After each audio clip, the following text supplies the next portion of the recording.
The Archdiocese of Chicago is a vibrant and diverse faith community. We celebrate our faith through worship, evangelization, and reaching out to the needy. Welcome to Catholic Chicago.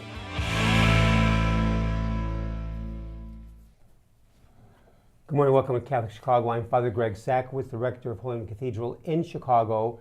And to my left, Mark Teresi, dear friend, and also part of a staff at the cathedral, involved with the 175th anniversary of the cathedral, which we celebrated last November, continues for a year-long celebration, moves into our 150th anniversary this coming November.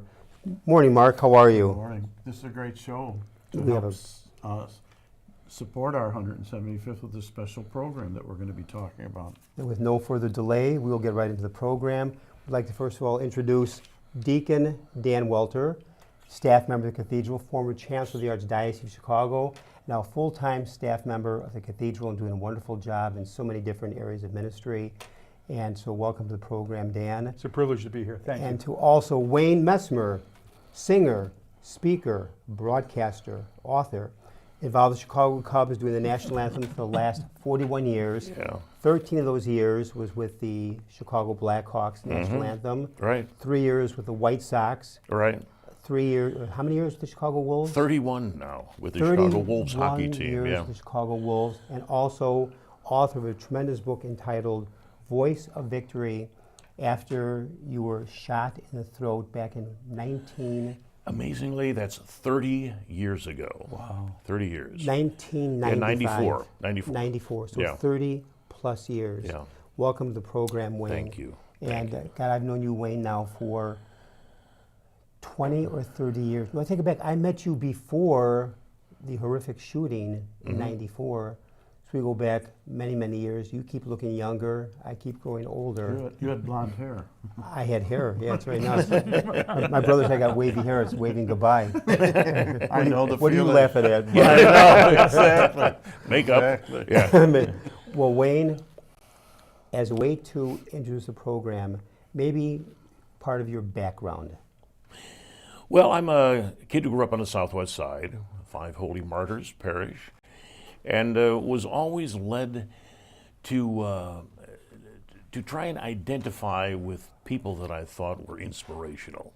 So in 5th grade, Sister Serafia gave us an assignment, and she said, I want you to write a report on someone that you think is a character of inspiration. All right, so I mean, it didn't take me long to find Father Damien. So Father Damien goes back in your life to when you were in 5th grade? 5th grade. Oh, wow. Yeah, that's what really introduced me to him. And Sister would say, try to be more like Father Damien. And I'm a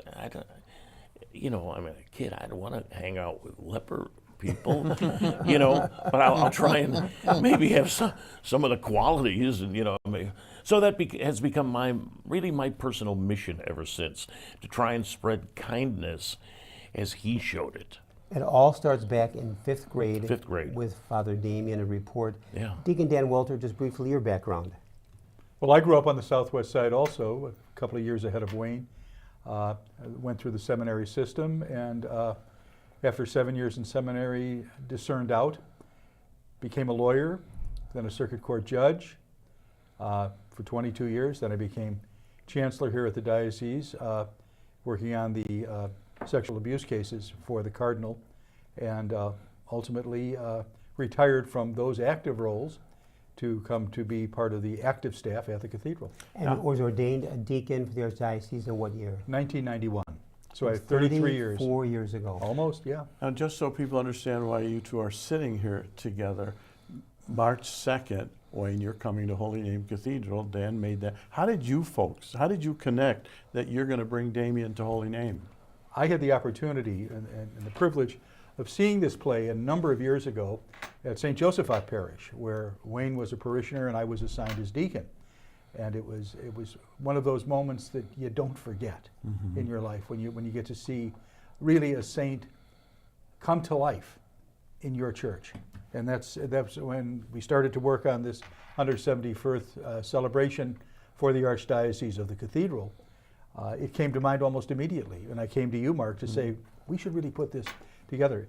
And it's a real gift to the cathedral and to the archdiocese as a whole to be able to do this. And now to take it one step further, when Deacon Dan came to me about would Wayne possibly come to Cathedral for Damien, I said, Dan, when I was pastor at St. Mary of the Woods, we had Wayne for Damien production.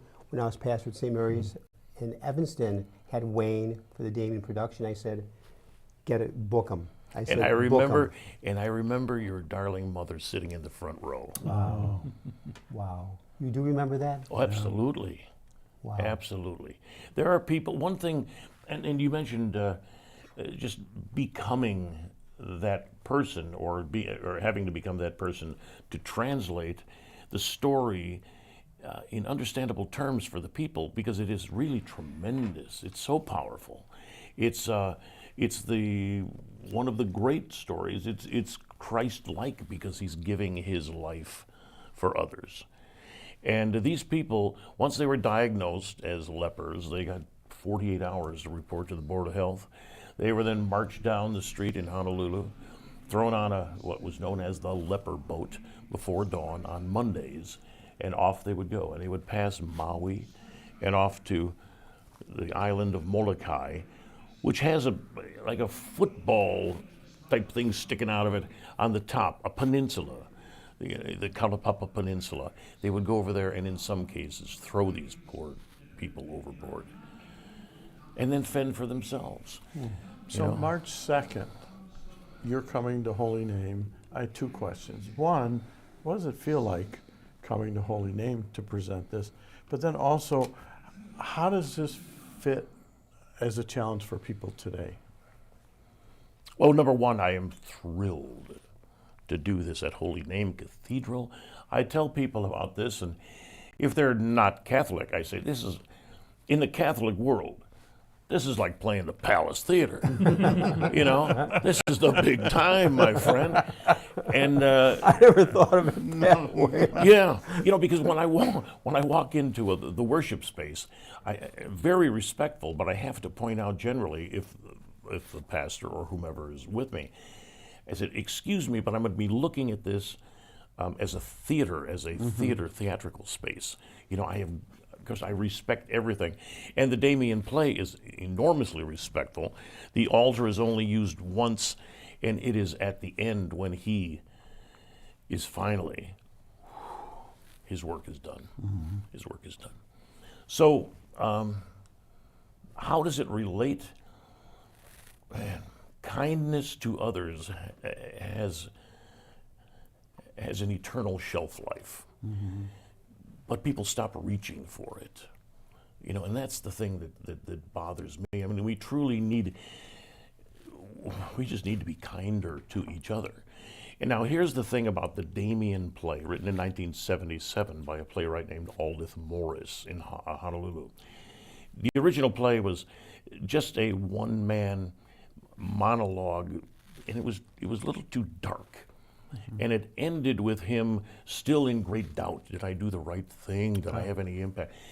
And Kathleen, my darling wife, who works with me in this production, we looked at each other, and she's got a fabulous theater background. She said, we can't leave the audience wondering. You know, I mean, if we truly want to not just entertain, educate, and inspire, we have to show them this man in real life lived a saintly life and gave of himself. You know, and if it doesn't work for him, I'm not even going to try. Yeah. Now, Dan, you're a pastoral presence at Holy Name. In other words, we changed the ending. Good. So that he is, you know, he comes to grips with all of this and he returns. And that what he back to did where in he life lives. was very much worthwhile. Absolutely. I think the other part of it for him was he also became an advocate for people who the society wanted to be invisible. If you ever get the chance to take a look at Michener's book, Hawaii, there's a whole section on the leper colony and how they treated these people. And this was the only advocate that they had. And we have those kind of people in our society today. People who are out there who we would rather see disappear from our streets, from our doorsteps. He saw those people through the eyes of love. He advocated for those people with compassion. And in many cases, he was rejected by the power structure. That's what struck me when I first saw it. And I said, this is something a lot of people need to see. Yeah, he stands up as just an unconquerable advocate for these people who are now, as I love to call it, exiled in paradise. But they're not able to live. So people get, I think, inspiration from this. People who have felt their voice has been stolen from them. This touches home. Now, I'm going to ask you a question. Because it's going to be March 2nd, 7:30. You, as our rector pastor, have said there's no charge. You want people to come. You want people from around the archdiocese to I want come. to fill the and see cathedral. this. Yeah, why is that? Because the fact that I've seen it twice, and it is mesmerizing, it's a game changer. If you really enter into the present moment of what Damien is all about, it can be a conversion of heart for an individual. And really, I have to say this, Wayne, when you're up there, you pray through it. Does that make sense? Oh, absolutely. When I've watched it, I've never seen it before. It's not that you're, you're acting, but you are praying through it the same way when you cantor, you don't sing, you pray with your heart through the singing. And that's what I remember with the performances of Damien. I mean, here's a one-man play. It's mesmerizing, but it can be a game changer. It can be, conversion is not so much the miracle of the moment, but the task of a lifetime. It's more always converting. And I have found Damien to be a conversion moment for one's heart. If you enter the moment, and so when Dan came to me and said, could we have Wayne for Damien, I said, absolutely yes, because it's right before the start of the Lenten season. It's on Sunday, March 2nd. Ash Wednesday is Wednesday, March 5th.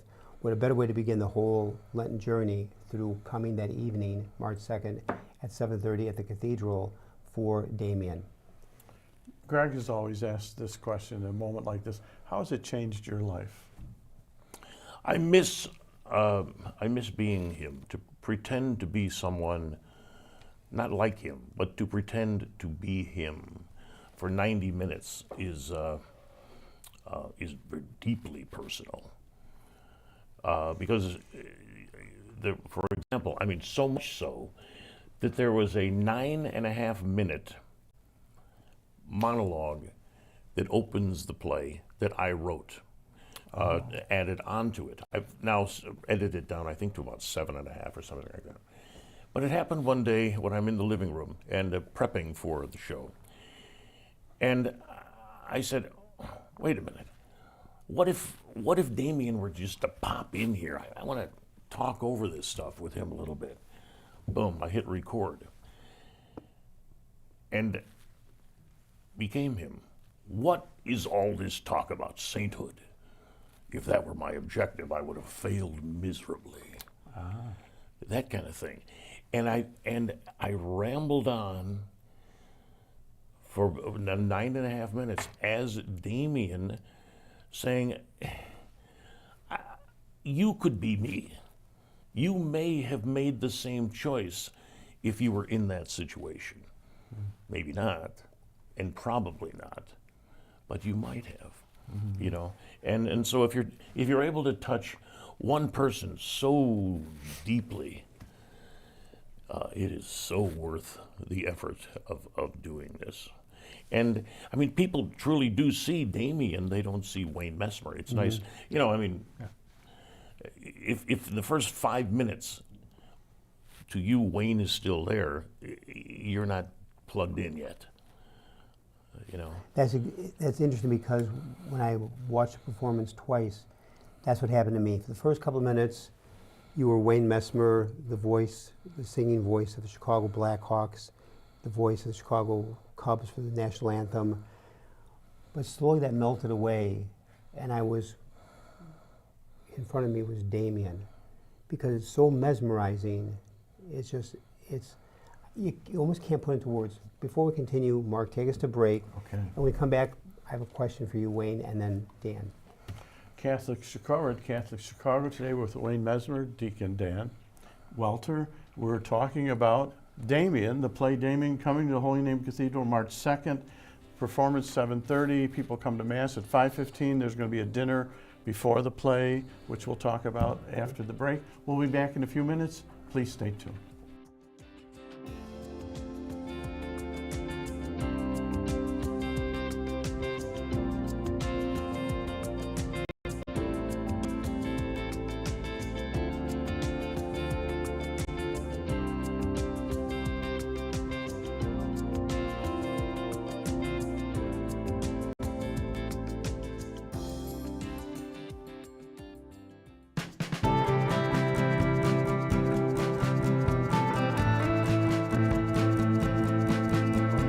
People always say, how can you spend your day with 3-year-olds? Seeing the changes that they go through and just the journey and how they grow, this is a very rewarding job.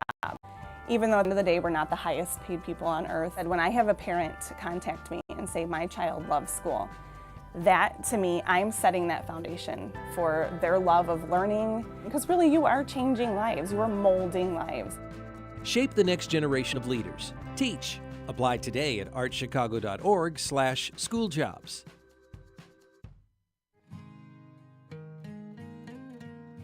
I am a seminarian.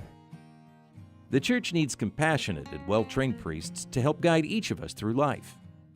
What inspires me, what draws me always to the priesthood is continue to see priests be a beacon of hope for other people. You can play a part in the education of these young men as they prepare for a life of service to others. I want to be that beacon of hope too, and it sets my heart on fire. To support our seminarians, make your gift at archchicago.org/seminarian fund or call 312-534-7959. The cemetery ministry is a core ministry of our Catholic faith tied to the corporal works of mercy. It's comforting to know that our Catholic cemeteries are caring for the remains of our loved ones awaiting the resurrection. There are 44 Archdiocese of Chicago Catholic cemeteries willing to help you in your time of loss. Call 708-449-6100 or visit CatholicCemeteriesChicago.org. Catholic Cemeteries, serving the Catholic community since 1837.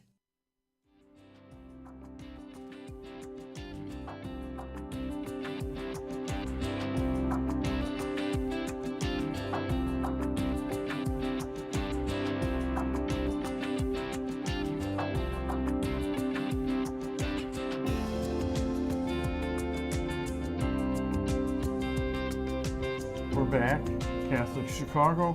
We're with Wayne Messmer, Deacon Dan Welter. We're talking about the Damien play, which is going to be coming to Holy Name Cathedral Sunday, March 2nd. 7:30 is the play time. You can go to holynamecathedral.org to register.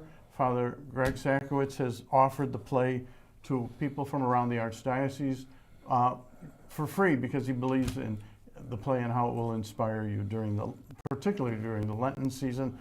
You have a question. During the break, Deacon Dan, you said, please come to me after the break. Something that I said last Sunday in a homily. Take it from there. Last Sunday, you told a story, as you always do. And the gist of the story was, what would you die for? And you said that the little kid rephrased it and said, what would you live for? And that's what Damien was all about. It was about living for these people who had no life. Dying is a one-time event. Living for something is a lifetime of service. And that's what this play is all about. And I just, when Wayne was talking, it just struck me that that's exactly what you were talking about Sunday. If people didn't get it, this is another shot. Here's another show. Thank you very much for the kind words, Deacon Dan. Wayne, I'm struck by the fact that when you did this research paper as a 5th grader in grammar school, it was a game changer. The play is written in 1977. At that point, you were a young man in your 20s. You didn't know about the written play Damien. How did you come about it? Actually, a gentleman that my wife went to high school with whom, at Maine East, was devoted to the leper community. he was like a, I don't know, a fireman, EMT, you know, one of these guys in Flight for Life, all this stuff. He somehow was able to get an old fire truck and to have, I believe it was United Airlines, fly it over and for the village there. Wow. On the, in the settlement of Kalapapa. Wow. Because their fire truck apparently had broken down. And I thought, that's a nice act of kindness. And we started talking about Molokai, and he was very well versed and had been there a number of times. And I said, I've always been fascinated with Father Damien. And we started talking and talking. He says, there's a play. This was like in 2001, maybe, I first discovered it. I said, I want a copy of it today. So I got it. You came about the play because I was introduced to it by the guy who then wanted to produce the show and do it at the Rao Center, which we did for 2 very successful nights there. back in 2002. In 2002, yeah. And that led me to believe that I think we have something here that not only is a good theatrical, healthy vehicle to do as an actor, but also something that is meaningful. And so I said, maybe we can continue with this. And so we started producing it in different places. And then I thought, you know what, it really belongs in churches and at the worship space, at the altar.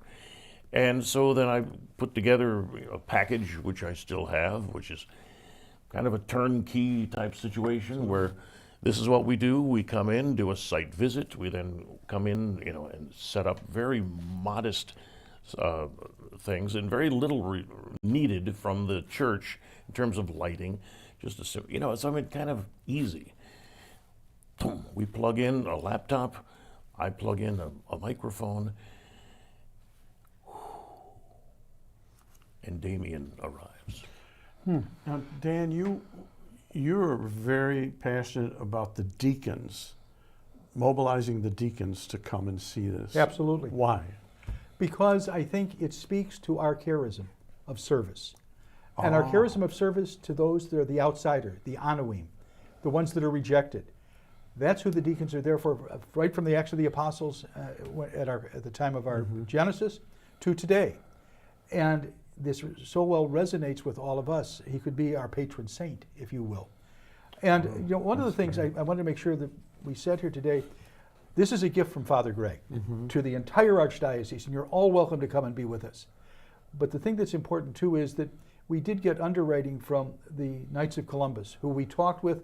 All I had to do was say, we want to do this. They said, we've seen it before, we love it, we'll support it. Do what you have to do, and don't worry about the money. We don't often hear that in church work. Never. That's a rare tune. But they stepped up hugely with regard to this. And making sure, when you say that, we want you to make sure that you sign up. So go to holynamecathedral.org, find the Damien play, and register, because we want to make sure we know who's coming. Mark, when is that play? How about Sunday, March 2nd, 7:30 p.m., Holy Name Cathedral, State and Chicago, in Chicago. And Wayne, try to be there. I will be there. I won't say with bells on, that would be distracting. Well, see, along those lines, when you did your first production back in 2002, just from a theater point of view, practical question, it's a one-man play, about 90 minutes, which, by the way, having seen it twice, is a very, very fast 90 minutes. How long did it take you to memorize that script? I mean, I thought of an hour and a half memorization of a script, which I know became part of you. How long did that take? Well, it takes, I imagine different times for different people, but I know it so well, obviously. But being the only actor, you usually associate either songs or lines with their blocking. So I know if I were to recite it right here, I'd be moving, because that's part of the, the trigger. But I know the stories. I've listened to the stories. I listen as the play is going on, and Damien is speaking through me. I'm fascinated by his stories. Now, I have a question for all three of you. Because when you came to kind of, not really block, but get a sense of the altar, it struck me, the image struck me, that you're going to be under the resurrection cross. So I would say, Greg, you say Mass under the resurrection cross. Dan, you deacon under the resurrection cross. And you're going to celebrate under the resurrection cross. Maybe each of your reactions to how does that impact you? So maybe Greg, Dan, and then Wayne. The first time I celebrated liturgy when I arrived in July of 2016, and I stood at the altar. The cathedral was filled. The very first was Saturday around July 2nd or 3rd, 5:15 Mass. I was overwhelmed. Overwhelmed. You know, above me, the resurrection cross, looking out, 1,000 people, just the size of the cathedral, the beautiful ceiling, with a cross directly above me. It was powerful. It's hard to put into words.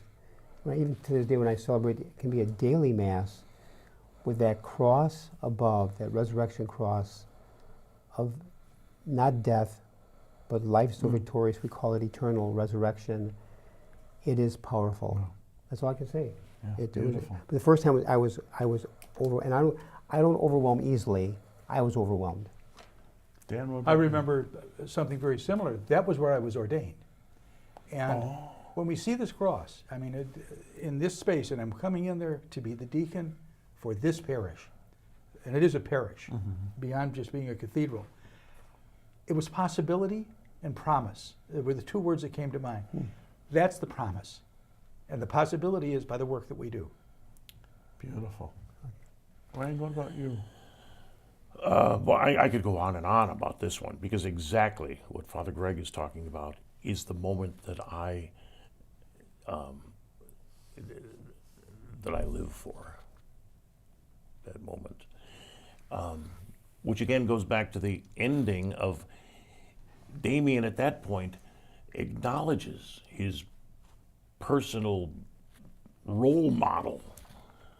You know, so the fact that that cross is there is, if it weren't there, we may have projected a cross, you know, because that needs to be. That's it. It's like, I hope whatever I have done for good or ill, I am your priest. I trust in your prodigious love. Beautiful. And you are my God. And here's even a little simple That's the fact, closing line. That was good. which is beautiful, in that the altar that I celebrate, preside, for the Eucharist, the altar itself weighs 12,000 pounds. Yeah. That alone, when I'm the gifts of bread and wine, the thought of 12,000 pounds, that to me just strikes me. The power, but above that resurrection cross, but also I tell people, the whole liturgy means action of the people. The word Mass means from Latin, to be sent. But the key is, at the end of the liturgy, we go outside the exit doors to live what we have heard and to live what we have received, the body and blood of Christ. Then there'll be the eyes, the hands, the feet of Jesus to a broken world, together to love this world back into life. Beautiful. Dan, you're the instigator of bringing Damien. Do you want to invite people one more time? Absolutely. I would love all of you to come and be a part of this. For my brother deacons, come because you could bring this to your parish. It is a turnkey operation, but you will be inspired. It will be 90 of the best minutes you're going to spend, not only that week, but this whole year. March 2nd, 7:30, Holy Name Cathedral. HolyNameCathedral.org. Sign up so we know you're coming. I want to thank in a very special way Wayne Messmer thank you for being a guest here on the program, Catholic Chicago. Wayne, it's great to see you. Give our love to Kathleen, your dear wife, beautiful woman. And we look forward to seeing you on March 2nd. Special thanks to Deacon Dan Welter. But we see Dan every day at the cathedral. And his beautiful wife, Martha, who's part of the staff at the cathedral. So Wayne, Dan, thank you for joining us. Special thanks to my co-host, It's wonderful Mark to be Teresi. here. I'm For a excited. great program. Special thanks also to our producer engineers, to Michael May, to Clint Cottrell, to our listeners. May God bless all of you. It's starting to warm up a bit, but it's still January in Chicago. God bless all of you. Amen.